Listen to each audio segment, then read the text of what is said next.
Ahead of every weekend this season, I will give you my 3 thoughts on what's going on in the Premier League.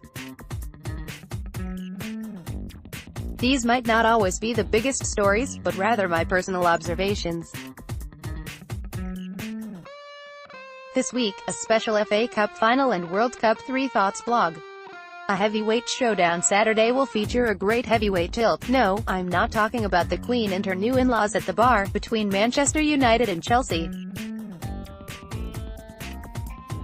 Both teams want to win this one bad.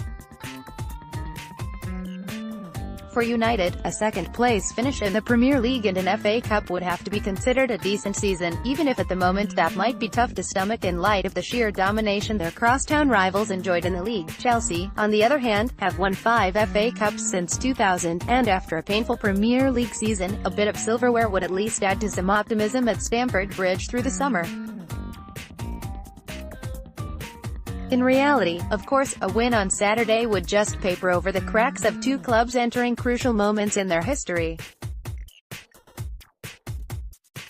That I mean both teams could and should overhaul their squads. United are a lot closer to the promised land than Chelsea, but Jose Mourinho's comments over the past few weeks are those of a manager who has lost patience and/or faith with a number of his players.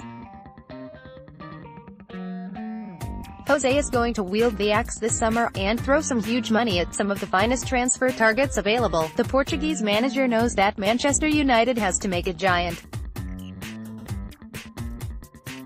step towards catching Manchester City next season, or he will jump ship, either voluntarily or involuntarily. As for Chelsea, it's quite obvious there is something rotten at the core of the club.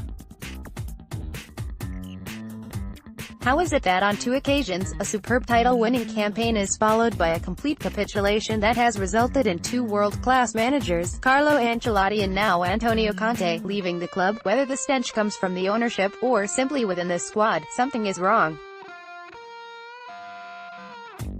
Conte will leave Chelsea this summer, and will find great success elsewhere. Certainly, he is not faultless, as he appears to have quit on his players, just as they have quit on him.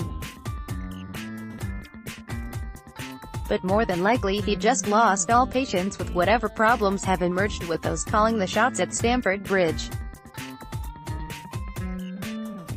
Too early for England. Whoever replaces Conte, let's hope he brings back some of the club's bright young talent on loan. Top of the list should be Ruben Loftus-Cheek, having starred for Crystal Palace in a campaign where injuries did curtail his development. He finished the season strongly, and earned a place in England's World Cup squad. Did you see the announcement video? It has been hammered in many quarters, but personally I don't mind it at all. If only England's squad had the same creativity on the field. Not that I am complaining about Gareth Southgate's selections, he didn't have too much to choose from at this point.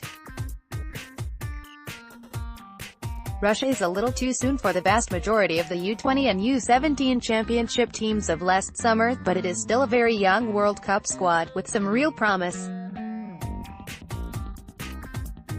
Promise for Euro 2020, that is, not for Russia 2018. Sure, England should be favored to advance from its group with Belgium, but really, the expectations are so low, nothing can really be deemed a disaster.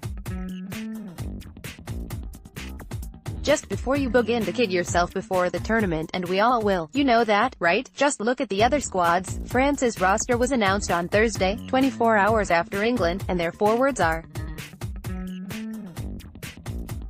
named Griezmann, Mbappé, Dembélé, Fekir and Giroud. You get my point. Still, without expectation, I am looking forward to see what Southgate and his 3-4-3 formation will provide in the way of thrills and spills this summer.